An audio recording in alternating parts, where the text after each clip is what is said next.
É, em relação aos sinais de prontidão, que a gente falou um pouquinho aí, né? Radioteta, ficar pulando de um peito para o outro. A gente tem algumas outras sinalizações que ajudam a gente a entender um pouquinho mais sobre essa idade do desmame, né? É, para conseguir fazer um desmame, eu preciso ter uma criança que tenha uma rotina saudável, tá? Que seja uma criança que já tenha uma certa autonomia, que seja capaz de entender alguns comandos, né? Pega o brinquedo, né? Você fala para ele, pega o dinossauro para mamãe, ou vamos brincar e ele vai. Vamos passear, ele já entende, já dá a mãozinha para você, ou pega qualquer objeto que sabe que tem que passear, o sapato, ou o bichinho que ele quer levar para passear, ou a mochilinha dele. Criança que entenda já alguns comandos, que ela já se comunique com as outras pessoas e com a mãe, né? As outras pessoas que a gente fala é sempre, lógico, as pessoas de casa, as pessoas mais próximas, né? Então, que ela entenda esses comandos, tenha essa comunicação, seja verbal ou não, porque a gente sabe que tem algumas crianças que demoram um pouquinho mais, né, para desenvolver a linguagem, mas que tenha essa comunicação, tá? Que entenda e que saiba minimamente já pedir o que ela precisa, mesmo do jeitinho dela, tá? Uma criança que tem uma rotina saudável de sono, né? Uma criança que tenha atividades durante o dia, atividades saudáveis, não tela o dia inteiro, né? E uma alimentação também ok. Então a gente vai falar um pouquinho sobre isso daí. Em relação ao sono, tá? Eu já atendi casos de desmame e eu gosto de trazer esses exemplos para vocês, porque às vezes é algo que acontece aí na casa de vocês e que não é para trazer peso e nem culpa, tá? É só para vocês entenderem que precisa ter minimamente uma rotina. Tem algumas famílias que elas são mais noturnas, então elas têm uma atividade noturna muito mais intensa. São aquelas famílias que dá 11 horas da noite, da meia-noite, não dormiu ainda, assiste televisão, as luzes ficam acesas até tarde em casa. E a criança ela começa a seguir esse ritmo dos pais. Eu já atendi casos de desmame que a criança dormia 2 horas da manhã. E não é que assim, ela acordava 2 horas da manhã. Não, ela ia deitar junto com os pais 2 horas da manhã. Entenda que isso não é uma rotina saudável para uma criança. Se a criança está dormindo e acordando, tá? A gente está falando dessas crianças dessa idade aqui, dessa faixa etária, de 1 até 5 anos, pelo menos, tá? 5, 7 anos. Se é uma criança que ela está indo dormir e acordando junto com os pais, ela não está dormindo o suficiente, porque a criança ela tem necessidade de sono muito maior do que os adultos, tá? Então, a gente não pode, por mais que a gente tenha hábitos noturnos, né, sejamos adultos que têm os hábitos noturnos diferentes, maiores, né, a gente não pode deixar a criança entrar nesse ciclo junto com a gente, tá? Então, precisa acostumar ela num ritmo diferente. E para isso, vocês vão ter que fazer algumas coisas em casa, né? Então, a gente vai ter que começar o jantar um pouco mais cedo. Ah, mas eu não consigo jantar mais cedo, então precisa tentar dar a janta para a criança um pouco mais cedo, depois uma ceia, depois um banho e entrar na rotina do sono. Bom, a partir de determinado horário aqui em casa, não vamos ter telas, então celular desligado para criança, né? Televisão desligada, as luzes eu já mantenho mais baixas, tá? Porque tudo isso interfere no sono da criança e no dia seguinte da criança, tá? As crianças, elas estão numa fase, principalmente de até 3 anos de idade, mais ou menos, que são os 1000 dias, né? Eles estão numa fase de absorção muito grande. Eles estão aprendendo, então, assim, o cérebro deles funciona numa máquina, assim, numa velocidade muito grande, né? Então, por isso que nessa idade, por exemplo, muita tela estimula demais o cérebro da criança, né? E à noite, todos nós, né? À noite a gente processa tudo que a gente viveu durante o dia, o nosso HD limpa, põe para fora, né, guarda o que é importante, vai fazendo isso daí. E o da criança também, né? Então, ela precisa dormir, porque ela tem uma absorção de estímulos muito grande, porque ela está no processo de aprendizado e desenvolvimento, tá? Então, ela precisa dormir mais do que a gente até. As crianças também têm um ciclo de sono diferente do nosso. A cada 60, a gente tem um ciclo de sono de 90 minutos, sono pesado, né, que é o sono REM e o sono não REM. E o das crianças é de 60 minutos, tá? E aí, qual que é a informação importante para vocês aqui? A cada 60 minutos, o seu filho vai sair do sono pesado, do sono profundo, para ir para o sono leve, tá? E aí onde acontece as acordadinhas, né? Tem mães que até brincam, o resultado da telecena, de 1 em 1 hora, ele tá acordando, porque é literalmente isso, né? Eh, Quando a gente entra nesse sono leve, tudo pode acordar. Então, fatores externos podem acordar essa criança e fatores internos também.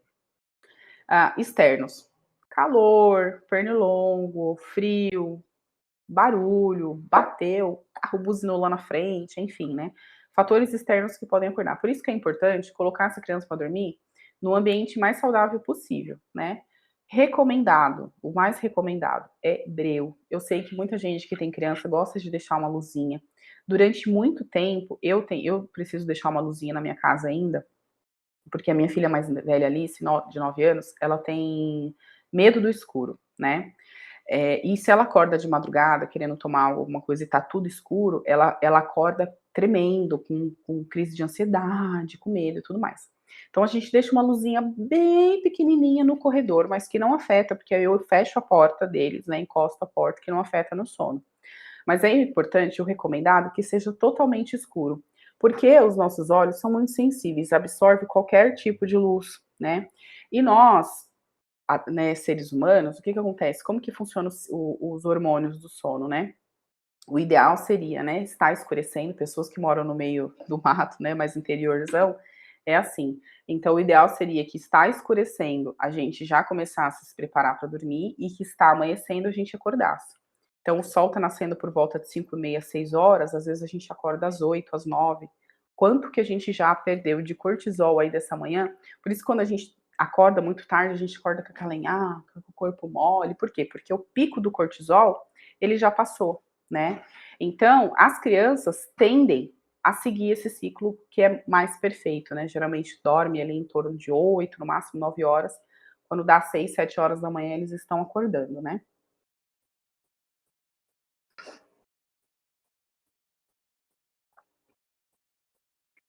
Boa pergunta, Glaís. De madrugada, você pode deixar, né? O que que você pode fazer? Você pode manter uma luzinha muito mínima, mas tem que ser muito mínima mesmo, tá? Para que você consiga até se mexer, porque se você for usar a luz do celular, por exemplo, ela é uma luz mais agressiva, né? Então, o ideal é que seja uma mais amarelinha ou mais roxinha, né? Que realmente te dê só um norte de onde você está indo, o que você está fazendo, tá? Mas o ideal é manter o mais escuro possível, principalmente para o sono da criança e para o nosso também, tá?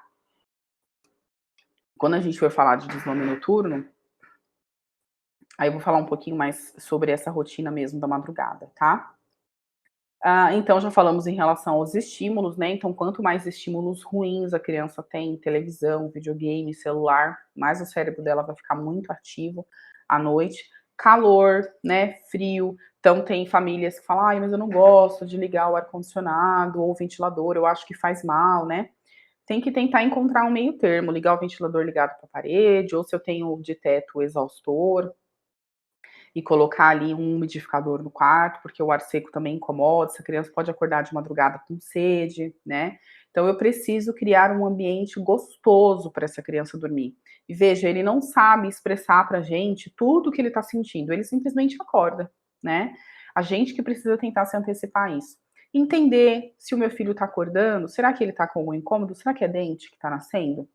Né, preciso investigar isso, meu filho está acordando muito. Porque se for dente que está nascendo, aí eu vou ter que pedir uma orientação de um pediatra, aí um odontopediatra para me orientar, porque não vai ter jeito, né, ele vai acordar mais mesmo. Recomendo muito fazer massagem na criança, né?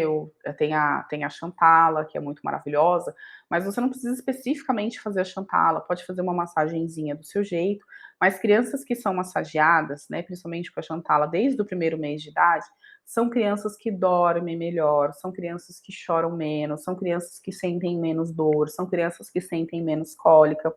Então, é que para crianças grandes fazer a Chantala já é um pouquinho mais difícil, mas ainda rola. Mas você pode fazer outras massagens, tem o toque da borboleta, que é um pouco mais sensível, né?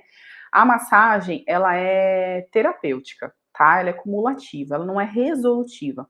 Então, a criança não tá bem, eu vou fazer a massagem nela agora, tá chorando. Não, ela é cumulativa. Eu faço todos os dias e começo a ver esse resultado, tá? Em relação à alimentação, preciso entender se a minha criança come bem, né?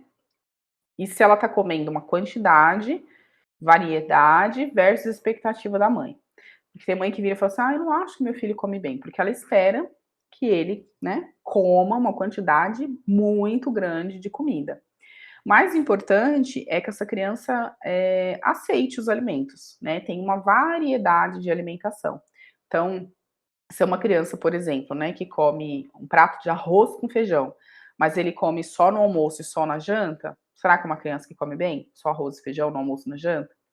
Né? Ou se eu tenho uma criança que não, ele acorda, ele aceita uma frutinha, ele aceita uma tapioca, um bolinho natureba que eu faço, e aí quando dá depois, um pouquinho antes do almoço, ele aceita uma frutinha e depois ele almoça, à tarde ele come uma frutinha, e tudo isso ainda mamando, tá?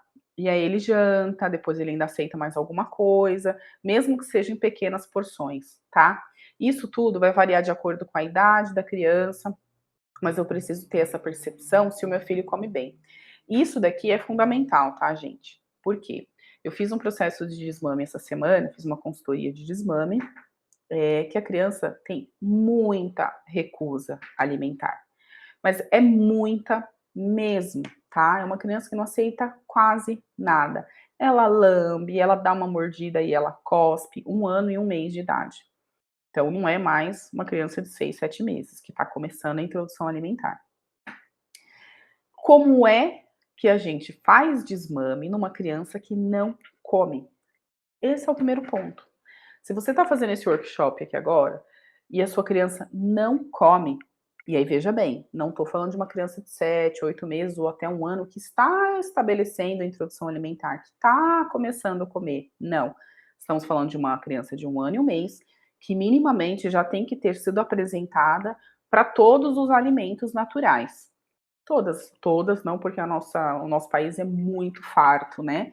Mas minimamente para as frutas mais conhecidas, para os legumes mais conhecidos, entende? Né? Para o arroz, o feijão básico da nossa vida. Se é uma família que segue uma dieta vegetariana ou vegana, ok, não foi apresentada carne, mas se não, já tem que ter apresentado ali uma carninha, um franguinho, né? Enfim, uma carninha moída. Então já tem que ser uma criança que aceita esses alimentos com 1 ano e 1 mês de idade. Não, meu filho não come. Eu preciso entender o motivo. Eu preciso primeiro resolver a questão da alimentação para depois pensar em fazer um desmame. Sabe por quê? Não é você tirando o peito da criança que ela vai começar a comer, porque tem mães que já me relataram isso, inclusive, Vanessa. Eu tento, olha, eu não dou peito e deixo e fica 2, 3 horas sem comer. E fica mesmo, gente, vai ficar. Porque a criança não tá comendo, não é porque ela não tem fome. A criança não está comendo porque ela tem alguma dificuldade. E acreditem, existem diversas dificuldades na alimentação, tá? Pode ter sido uma introdução alimentar que não foi muito ok? Pode. Mas tem mães que fazem uma introdução alimentar maravilhosa e mesmo assim a criança tem dificuldade para comer, tá? É importante procurar um profissional. Eu recomendo Nutri Materno Infantil ou Fono, que também trabalha com recusa alimentar, tá? Por que Fono também, Vanessa? A fono, ela vai identificar se essa criança tem alguma dificuldade oral. Tem criança que tem dificuldade de engolir, né? Tem criança que tem dificuldade na respiração. Então, na hora que ela tá comendo é muito cansativo para ela, precisa ficar parando para respirar muito, e aí aquilo se torna um incômodo. Tem criança que precisa de uma comida mais molhadinha, para então sempre tem que ter um caldinho, um feijãozinho, e a fono vai conseguir investigar e trabalhar isso com a sua criança. Não adianta enfiar a goela abaixo, porque não vai, tá? A Nutri, ela pode te dar um norte, ela pode te orientar em relação à alimentação, técnicas, estratégias para que você consiga resolver essa questão no dia a dia, tá? Que apesar de eu ter um conhecimento, eu sou mãe de 4 crianças, eu trabalho com bebês, com crianças, com desmame, com amamentação, então eu tenho um certo conhecimento. O meu conhecimento ele para aqui para falar para você que se você tem essa dificuldade na alimentação do seu filho, você precisa procurar esse profissional. Nós não é arriscadíssimo, gente, arriscadíssimo para a saúde dessa criança tirar dela a única fonte de alimento que ela aceita, que é o peito. Então você não vai conseguir fazer com que seu filho coma, você só vai fazer com que seu filho perca peso e comece a ter problemas de saúde. tá? Tenha perda nutricional aí. Então, não é esse o nosso objetivo, certo? E aí a gente já falou das atividades, né, diárias, que é essa autonomia que a criança vai desenvolvendo, essa comunicação verbal ou não. É importante ter brincadeiras, passeios, né? Ah, mas eu não consigo passear muito. Dá a volta no quarteirão, pega, que agora fica meio complicado, né, de ficar pegando folhinhas no chão, porque por conta do Covid. Mas enfim, dá uma volta no quarteirão, mostra o bichinho, tem o cachorro, leva o cachorro para passear junto com a criança, levo no parquinho, levo para brincar numa areia, tenho condição de fazer um cantinho de areia em casa. Essa criança precisa ter uma rotina de atividades e brincadeiras, porque sabe por que muita criança pede peito? Porque ela tá entediada. A criança pede peito porque ela por tédio, por cansaço, por sono, porque ela tá chateada, porque ela caiu e bateu, por tudo. A criança pede o peito por tudo.